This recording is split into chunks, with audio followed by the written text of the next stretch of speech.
NBC.com. The president's health care comments at the White House earlier today were directed as much to Democrats as they were to the rest of the nation, particularly as House Republicans intend to vote tomorrow on a so-called fix proposed by Congressman Fred Upton of Michigan. That is anything but. There is no doubt that our failure to roll out the ACA smoothly has put a burden on Democrats, whether they're running or not. My commitment to them is we're going to just keep on doing better every day until we get it done. And joining us now is Democratic Congresswoman Barbara Lee of California. Good afternoon, ma'am. Pleased to be with you, Martin. Thank you. Can I play you something that the president said just moments ago in Cleveland about Ohio's Republican governor who accepted expanded Medicaid funding? Take a listen to this. If every Republican governor did what Kasich did here, rather than play politics about it, you'd have another 5.4 million Americans who could get access to health care next year, regardless of what happens with the website. That's their decision not to do it, and it's the wrong decision. Can I ask you, when did you first become aware that Speaker Boehner and House Republicans were so concerned about that 5% on the individual market? Because until this emerged as an issue, the only things I ever heard Republicans wanting to do was repeal the law.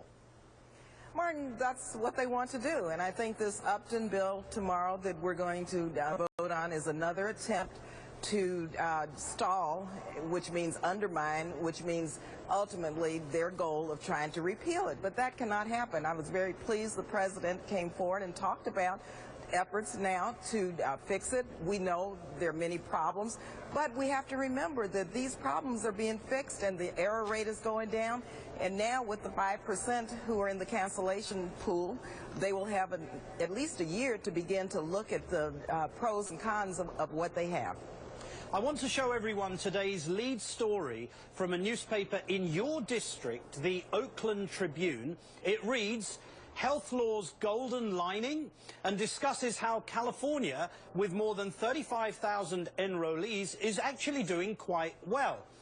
I take it that's because the biggest reason for that is that Republicans in your state have not had the opportunity to destroy this process all along the way.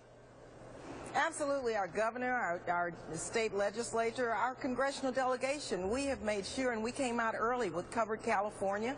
And of course, there are kinks in all of the rollouts, but we've done pretty well, I think. And I think that you're going to see other states do quite well once the computer errors are addressed and once we begin to move forward and see that many people, I mean, part of the problem is that millions of people need health care. We're talking about 40 million people who are uninsured.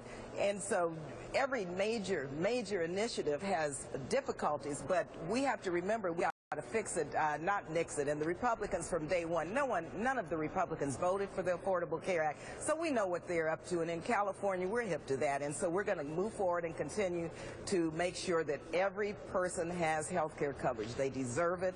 This is the wealthiest, and the most industrial country in the world, and we need to make sure our people are covered. And I'm assuming we shouldn't be surprised that Fred Upton, the Republican who has proposed the bill that will be discussed on the House floor tomorrow, that his #1 campaign contributor is Blue Cross Blue Shield, a healthcare company.